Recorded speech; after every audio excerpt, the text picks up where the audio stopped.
देर हुई है, लेकिन उसका कारण यह था कि हमारे बड़े नेता लाल बाबूलाल जी का देहावसान हो गया था और हम लोग सब बाहर थे, सीधे यहीं आ गया, तो उसका मुझे खेद है। एक चीज मैं बताना चाहता हूं कि कल हमारा पलायन रोको नौकरी दो यात्रा जो कन्हैया जी के नेतृत्व में चल करके पटना आ रही है, जो कि 26वां दिन होगा, और उसी के संदर्भ में आज फिर हम लोगों को पदयात्रा का शुभारंभ होगा। उसके पहले मैं अपना माइक कन्हैया जी को सौंपूं, उसके पहले मैं दो बात कहना चाहता हूं कि जिस तरह से बिहार की सरकार ना रोजगार की बात करती, ना लोगों के आर्थिक मदद करने की बात करती, और आखिर विपक्ष करे तो क्या करे, विपक्ष की बात भी नहीं सुनती। तो जब विपक्ष की बात लोकतांत्रिक तरीका से सुनाने का अधिकार लोकतंत्र में संविधान में दिया है, आप लोकतांत्रिक तरीका से आंदोलन करें, मांग करें तो लाठी बरसाएगी और पीट पीट कर जो है खदेड़ देगी, तो आखिर हमारा अंत में विपक्ष के नाते करें क्या?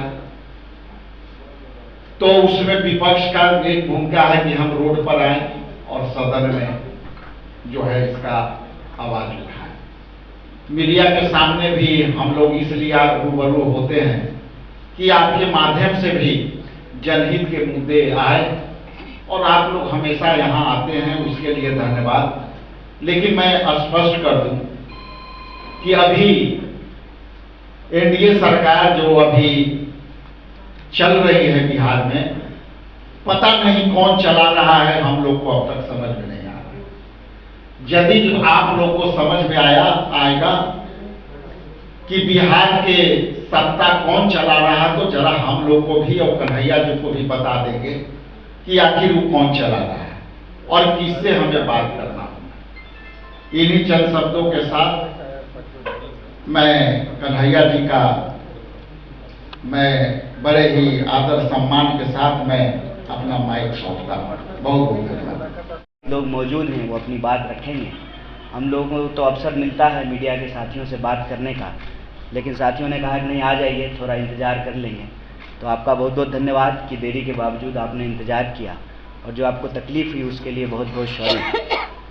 दूसरा, आज जो है जयंत तीर्थंकर भगवान महावीर जी की जयंती है, और ये बड़े सौभाग्य की बात है बिहार के हर निवासी के लिए, चाहे आप हिंदू धर्म की बात करें, जैन धर्म की बात करें, या जो है बुद्धिज़्म की बात करें।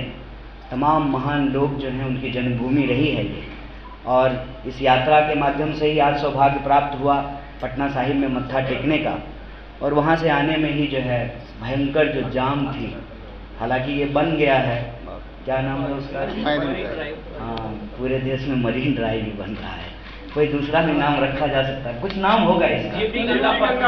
अच्छा, जेपी गंगापथ बोला कीजिए ना, मरीन ड्राइव क्यों बोलते। जेपी गंगापथ से आ रहे थे, वो बन गया है, लेकिन माल सलामी की हालत और पटना सिटी में ट्रैफिक की हालत, गुलजारबाग में ट्रैफिक की हालत बिल्कुल वैसी ही है जैसा दशकों पहले हुआ करता था।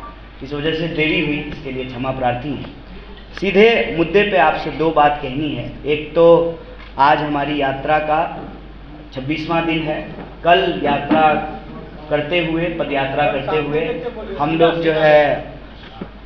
लोग जो है बिहार के मुखिया आदरणीय मुख्यमंत्री जी से यात्रा की शक्ल में जाएंगे और उनसे मिलने का प्रयास करेंगे। और मिलने की कोशिश इसलिए करेंगे क्योंकि आप जो देख रहे हैं कि पटना में आज बीपीएससी की प्रतियोगी परीक्षा की तैयारी करने वाली एक स्टूडेंट हैं, और फुटकर जो दुकानदार हैं उनके प्रतिनिधि हमारे बीच मौजूद हैं।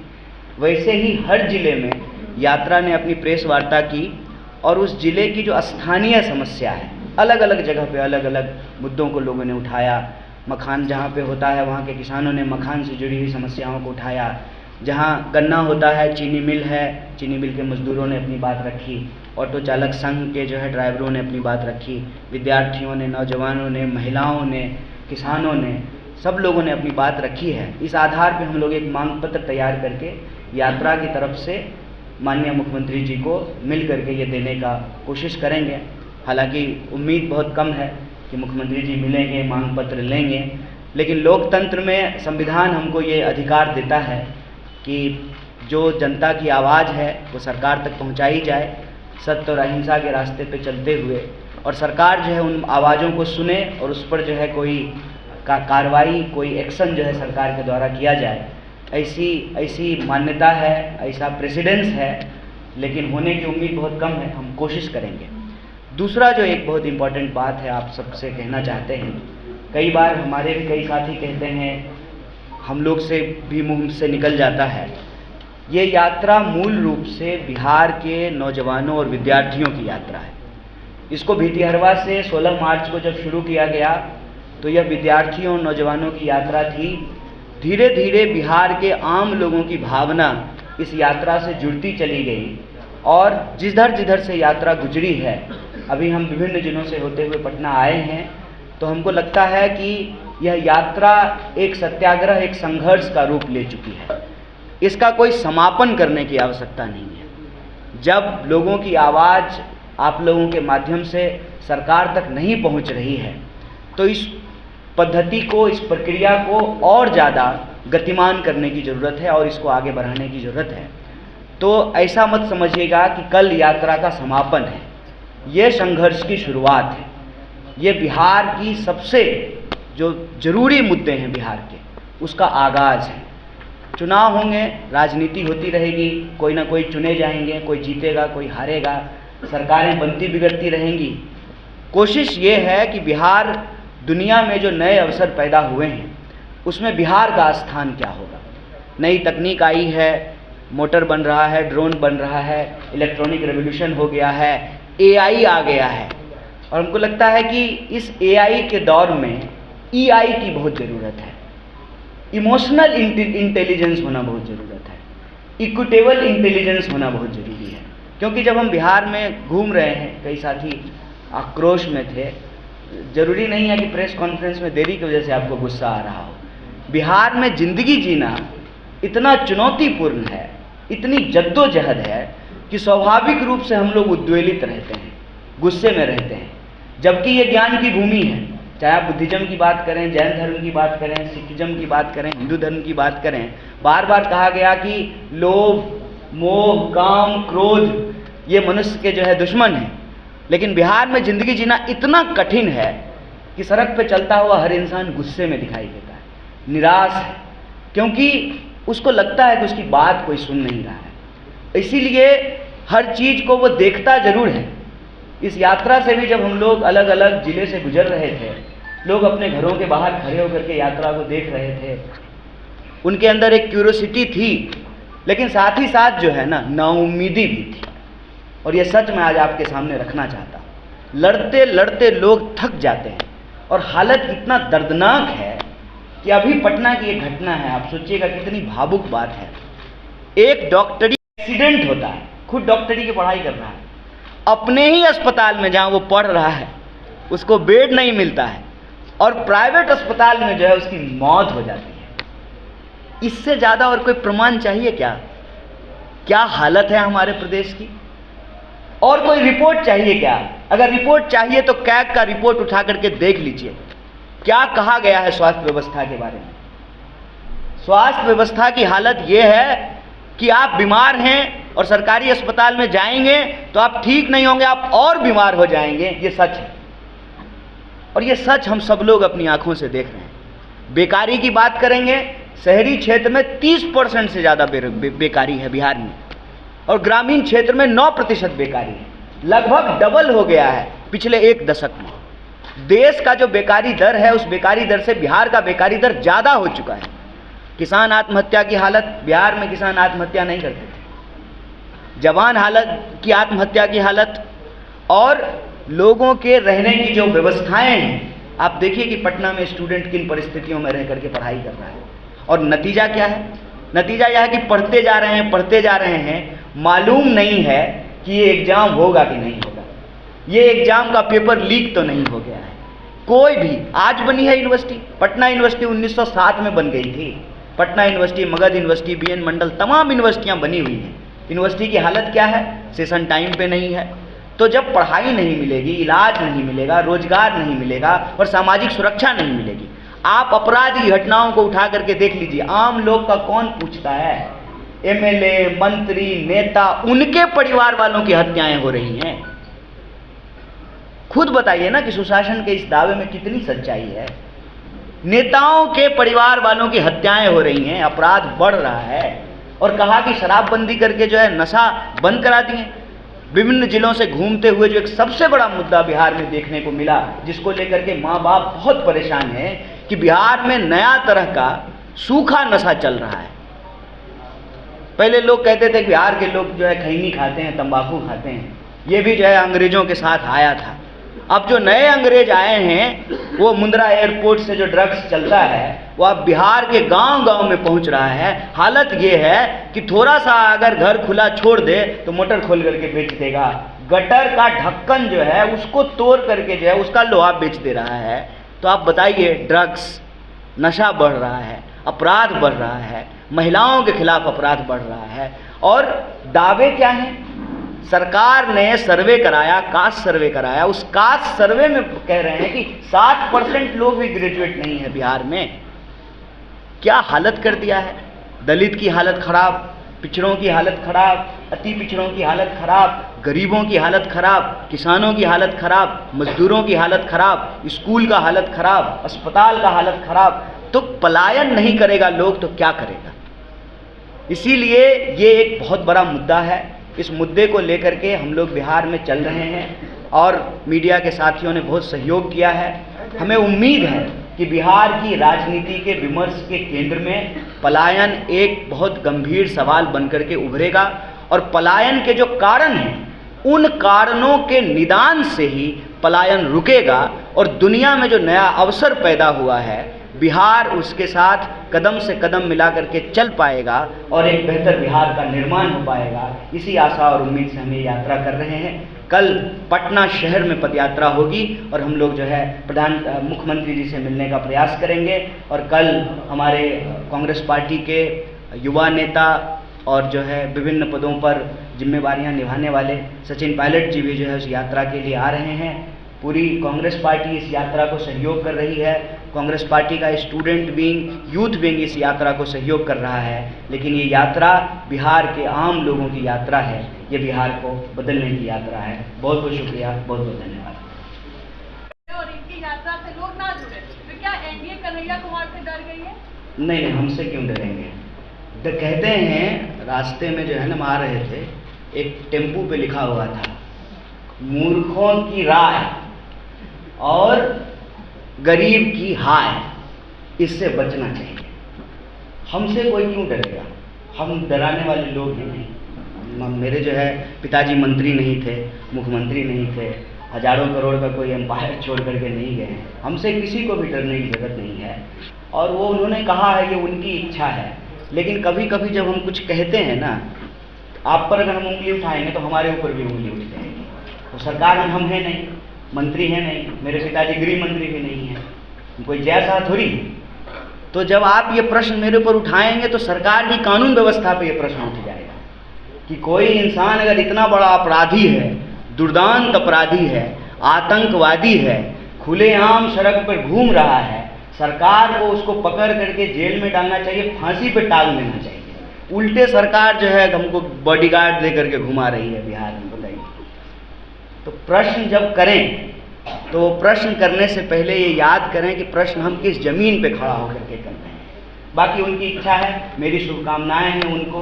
हम आज भी उम्मीद करते हैं कि बिहार के जितने भी नौजवान नेता हैं, चाहे वो किसी भी दल के हों, हम उम्मीद करते हैं कि बिहार के लिए कुछ बेहतर करेंगे। मेरी शुभकामनाएं। 2 दिन पहले प्रशांत किशोर ने भी पदयात्रा शुरुआत की थी और जो भी इस लड़ाई में साथ हैं, सबका स्वागत है।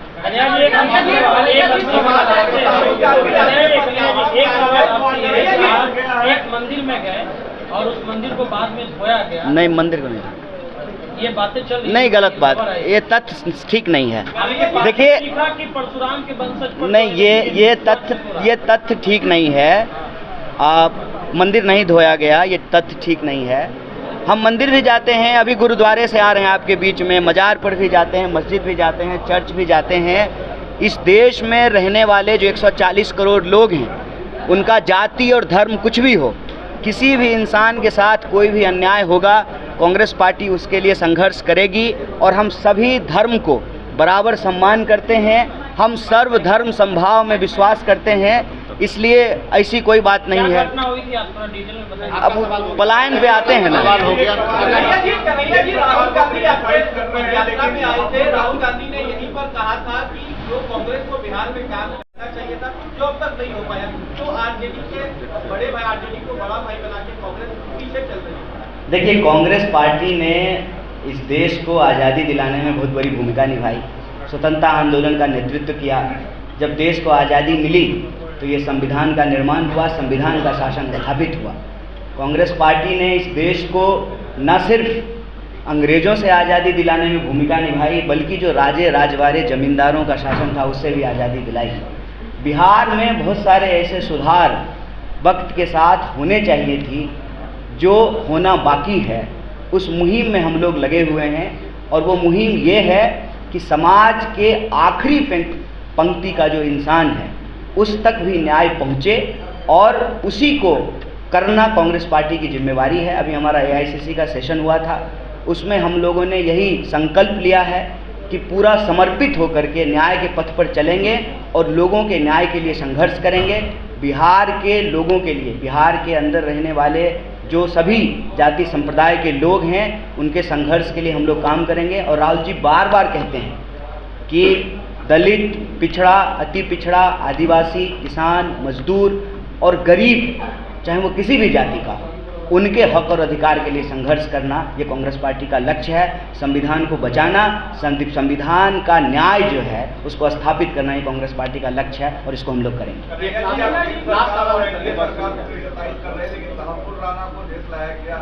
बहुत बड़ी डिप्लोमेटिक जीत। किसको लाया गया है? 26 के जो टेरर अटैक के। अच्छा, मुझे आप पूछे तो हमको लगा कि 15 लाख रुपया खाते में आ गया, आप इसकी बात कर रहे हैं। कमाल है, लेकिन कमाल है, लेकिन नहीं नहीं, अमित शाह कह रहे हैं, अमित शाह को लाज लगता है? अमित शाह को लाज नहीं लगता है ना? थोड़ा सा भी लाज है उस आदमी को? हैं? अपने बेटा को BCCI का सेक्रेटरी बना दिया, अभी ICC का चेयरमैन बना दिया है, लाज है उसको? थोड़ा ना, कम से कम ना लोगों के अंदर ना आंख में ना लाज शर्म होना चाहिए। मुद्दा दिन भर भटकाते रहना, कभी इधर कभी उधर, कभी वक्फ बोर्ड तो कभी कुछ तो कभी कुछ। एक चीज, एक डिलीवरी बताइए जो NDA सरकार ने किया, जिस पे जो है उसको लगातार इस देश के लोगों ने वोट दिया। क्या महंगाई कम हो गई है? आसमान छू रही है महंगाई। बेकारी इतनी आज तक भारत के इतिहास में नहीं थी। डिस्पैरिटीज इतना बढ़ गया है, और सरकार कह रही है कि हम 80 करोड़ लोगों को 5 किलो अनाज दे रहे हैं। सरकार का दावा, मतलब 80 करोड़ गरीब लोग हैं ना इस देश में। उसकी जिम्मेदारी लेने की बजाय जो है सरकार जो है जिम्मेवारियों से भाग रही है, और उल्टे जनता को जब आप रोजी रोटी, कपड़ा, मकान, शिक्षा, स्वास्थ्य, सड़क, बिजली, पानी दे नहीं रहे हैं तो इंसान को इंसान से लड़ा रहे हैं। देश तरक्की कैसे करेगा? देश तरक्की करेगा आपस में नफरत फैला करके। देश तरक्की करेगा एकता से, देश तरक्की करेगा एकजुटता से, देश तरक्की करेगा आखिरी पंक्ति में खड़े इंसान के पास जब शिक्षा पहुंचे, स्वास्थ्य की व्यवस्थाएं पहुंचे, उसको रोजगार मिले, तब देश तरक्की करेगा। अपने बेटा को रोजगार मिल गया तो देश को रोजगार मिले कि नहीं मिले? सरकार इस बात का जवाब दे ना। केंद्र सरकार में 10 लाख से ज़्यादा पोस्ट खाली है, बिहार सरकार में 2.25 लाख पोस्ट खाली है। 2.25 लाख, अकेले 2 लाख पोस्ट तो टीचर का खाली पड़ा हुआ है। बेटा बेटी को जो है सेट करा देते हैं, उसके बाद जो है बाकी जनता का कुछ हो नहीं हो, और भटकाने के लिए दाएं बाएं, और उस पर जो है पूरा देश का सूचना तंत्र जो है उसी को मेन मुद्दा बना देता है, उसी पे चर्चा होने लगती है। क्या अभी जो है 15 दिन से बहस हो रहा है वक्फ पे। अगर सरकार सचमुच कुछ करना चाहती है तो उसके नियत में दिखेगा ना। सरकार कह रही है कि इससे जो है वक्फ बोर्ड से जमीन ले लेंगे, उसके बाद जो है हम गरीबों को देंगे। अच्छा, अपना छत पर लोगों को नमाज नहीं पढ़ने दे रहे हैं, अपना छत पर, और जो है आप जो है गरीबों को जो है जमीन दे देंगे। इससे पहले जो है इसी तरह से मूर्ख बनाने का कार्यक्रम बनाया CAA के दौरान। उससे पहले जो है कितना लोग कश्मीर में जमीन खरीद लीजिए, तो एक आदमी हाथ उठाइए, तो एक आदमी बताइए डल लेक के सामने आप जमीन खरीद लिए, राजनीति आज ही छोड़ेंगे। आज राजनीति छोड़ देंगे। ये कोई मने धंधा थोड़ी है, शौक से थोड़ी जो है पैदल घूम रहे हैं बिहार में। हर बार जो है भावनात्मक तरीके से लोगों को भड़का करके, इंसान को आपस में लड़ा करके मुद्दा गायब कर देना है। बढ़िया अपना बेटा सेठ है, क्रिकेट खेला था, यूपीएससी का एग्जाम दिया था कि उसको बना दिया बीसीसीआई का सेक्रेटरी। परिवारवाद क्यों नहीं बीजेपी के नेताओं से पूछते हैं जब परिवारवाद पे जो है बकवास करता है तो? कितना जो है अपना बेटा बेटी को सेट कराए हुए है। एक मुद्दा पे बीजेपी जो है एक मुद्दा पे भी जवाब देने के लायक नहीं है। भ्रष्टाचार पे जिस पे आरोप लगाता है वही भ्रष्टाचारी बीजेपी में शामिल हो जाए, भ्रष्टाचार पे मुंह बंद। परिवारवाद पे अपना बेटा बेटी सेट हो गया, परिवारवाद पे मुंह बंद। आतंकवाद पे क्या किया है बीजेपी ने? आतंकवाद पे मुझे बताइए तो क्या किया है? सब कुछ को जो है एक भावनात्मक मुद्दा बना करके, इंसान को आपस में लड़ा करके, देश का जो है ध्यान भटका करके देश की संपत्ति लूटी जा रही है। मेरा सिंपल सवाल है, इकॉनमी अगर 5 ट्रिलियन की हो गई, 5 ट्रिलियन की, तो कौन 80 करोड़ लोग हैं जो 5 किलो अनाज लेकर के जी रहे हैं? और बिहार की हालत आप देख लीजिए, आंकड़े उठा करके देख लीजिए। इससे ज़्यादा दुखदाई कुछ होगा? एक डॉक्टर का एक्सीडेंट हुआ है, अपने ही अस्पताल में उसको बेड नहीं मिला है और प्राइवेट अस्पताल में उसकी मौत हो गई है। इससे बड़ा कुछ प्रमाण चाहिए क्या? ये आज हम सबकी जिम्मेवारी है कि हम तो इसके लिए भी तैयार हैं कि दलगत भावनाओं से भी उठकर जब देश की बात है, प्रदेश की बात है, तो सबको एकजुट होकर के बुनियादी सवालों पे काम करना चाहिए। और निवेदन है आपसे, हाथ जोड़ करके निवेदन है। देखिए, ये जो रोज भोरे भोर हेडलाइन सेट किया जाता है ना, एक बार इनका योजना जो है ना आप लोग फेल कर दीजिए। एक दिन फेल कर दीजिएगा ना, 5 साल तक इनको हिम्मत नहीं होगा हेडलाइन मैनेजमेंट करने का। पूछा जाता है तो मैं कई बार जो है इस प्रश्न पूछने के कारणों की पड़ताल करने लगता हूँ। मान लीजिए, फर्ज कीजिए कि मेरे दादाजी जो है ना पक्का मकान नहीं बना पाए, ठीक है, और मेरे पिताजी जो है ना पक्का मकान बनाने का कोशिश करने लगे, तो जो है ये मेरे पिताजी को कहा जाए कि क्यों बना रहे हो, हमारा दादाजी तो बना नहीं पाया। क्या इसका उद्देश्य है? ये जो वॉट अबाउटरी करते हैं, इसका क्या उद्देश्य है? प्रश्न ये होना चाहिए कि पलायन हो रहा है कि नहीं हो रहा है? पलायन हो रहा है, इस पे किसी को कोई दो राय है? पलायन होने पे किसी को तो कोई दो राय नहीं है। तो पलायन रुकना चाहिए, जहाँ लोग पैदा हुआ है वहीं उसको। अच्छा, तो हम जवाब देंगे, आप जवाब दीजिए। हम जवाब देंगे, आप जवाब दीजिएगा। आप ही दीजिएगा तो हम ही सुन लेते हैं, कोई दिक्कत नहीं, हमको कुछ जो है ज्ञान बुद्धि हो जाएगा, ठीक है। तो पलायन हो रहा है और पलायन रुकना चाहिए, इस पे बिहार में सहमति है, इससे कोई असहमत नहीं है। अब है कि पलायन शुरू कब हुआ? तो शुरू तो कहिएगा तो पलायन तो अंग्रेज के जमाने में शुरू हुआ। गिरमिटिया मजदूर बन करके जो है लोग मॉरिशस जाते थे गन्ना काटने के लिए, और अभी वहाँ के राष्ट्रपति बन गए। तो पलायन होता रहा है, ठीक बात है। आज जो पलायन हो रहा है और पहले जो पलायन हुआ, इतिहास में पलायन हुआ, और तो महात्मा बुद्ध भी तो चल करके आए थे बिहार। फर्क ये है कि पहले पलायन जो है आप बेहतरी के लिए जाते थे, आज पलायन जो हो रहा है मजबूरी में हो रहा है। एक बहुत बड़ा अंतर है, बहुत बड़ा अंतर है। और ये अंतर जो है ऐसा नहीं है कि ये ऐतिहासिक काल से, कालखंड से चला आ रहा है, ये कुछ सालों की बात है। तमाम दावों के बावजूद, दावे हैं सरकार के कि हमने सड़कें बनाई, बनी है सड़कें, पुलें बनाई, बनी है पुलें, कह रहे हैं कि स्कूल, कॉलेज, अस्पताल सब शानदार कर दिया है। तो जब सब कुछ शानदार कर दिया है, कोविड के दौरान में लास्ट जो है डेटा आया था पलायन का कि 2 करोड़ का डेटा था, और अकेले बिहार से, बिहार और उत्तर प्रदेश, 1 नंबर पे उत्तर प्रदेश है, दूसरे नंबर पे बिहार है। अकेले बिहार से लगभग 70 लाख पलायन जो के बारे में आंकड़ा आया कि लौट करके लोग आए। उसके बाद उन मजदूरों का क्या हुआ, वो कहाँ गए, उनका कोई रजिस्ट्रेशन नहीं है। और इसको जब आप जोड़ करके देखेंगे तो कोविड के दौरान भी जो हमारी स्वास्थ्य व्यवस्थाओं की जर्जर हालत देखने को मिली। स्कूल का हालत आप सब लोग जानते हैं, भवन है, टीचर नहीं है, टीचर है, भवन है, स्टूडेंट नहीं है। सवाल ये है कि पलायन जब हो रहा है तो पलायन रुकना चाहिए। हमारी सरकार जब थी तो हमने क्या किया, उस पर अगर हम बोलते रहेंगे तो 55 साल में हमने बहुत कुछ किया। आज क्या करना है उसको बोलने की जरूरत है। 55 साल में जो है इस देश को आज़ादी कांग्रेस पार्टी ने दिलाई, प्रेस कॉन्फ्रेंस हो रहा है, बराबर का वोट का अधिकार मिला लोगों को, राजद्वारों का राज खत्म किया गया, तभी तो एक गरीब का बच्चा जो है वो देश का जो है मुख्यमंत्री बन पाया। देश में 55 साल में बहुत कुछ हुआ। कांग्रेस पार्टी ने क्या किया, हम सिर्फ वही गिनाने के लिए बैठेंगे तो दिन भर बोलते रहेंगे तब भी खत्म नहीं होगा। हम कह रहे हैं कि हम करेंगे क्या, हम ये बोलना चाहते हैं। हम करेंगे ये कि हमको अगर मैंडेट मिलेगा, जब मिलेगा तब मिलेगा, जब मैंडेट नहीं भी है तब भी जो है हम सड़क पे चल करके राजनीति के विमर्श के केंद्र में यह सवाल को लाना चाहते हैं कि बिहार को अगर अग्रणी राज्य बनाना है तो हमको पलायन रोकना पड़ेगा, और पलायन को रोकने की जो स्थिति है वो तब पैदा होगी जब हम स्वास्थ्य की व्यवस्थाओं को बेहतर करेंगे, जब हम रोजगार के अवसर मुहैया कराएंगे, जब हम लॉ एंड ऑर्डर को बेटर करेंगे। प्रचार करने से नहीं, लॉ एंड ऑर्डर को बेटर करेंगे। ये इनको बताइए, इनसे हमारा कोई संबंध है, कोई रिश्तेदारी है? आपके सामने में खुलेआम बोल रहे हैं कि जो है घुसखोरी कर रहा है, पहले पुलिस घुसखोरी कर रही थी, अब नगर निगम घुसखोरी कर रहा है, हमारा दुकान उजाड़ दे रहा है, आपके सामने में बोल रहे हैं। इनसे हमारा कोई संबंध नहीं है, सिर्फ संघर्ष का संबंध है, ये आपके सामने में बोल रहे हैं। बीपीएससी के प्रतियोगी परीक्षार्थियों को लाठी खाते हुए तो आपने देखा, कड़ाके की सर्दी में वाटर कैनन झेलते हुए आपने देखा। तो ये जो सवाल है उस सवाल का हम निराकरण चाहते हैं, उस सवाल का हम समाधान चाहते हैं, यही हमारी कोशिश है। Thank you. धन्यवाद।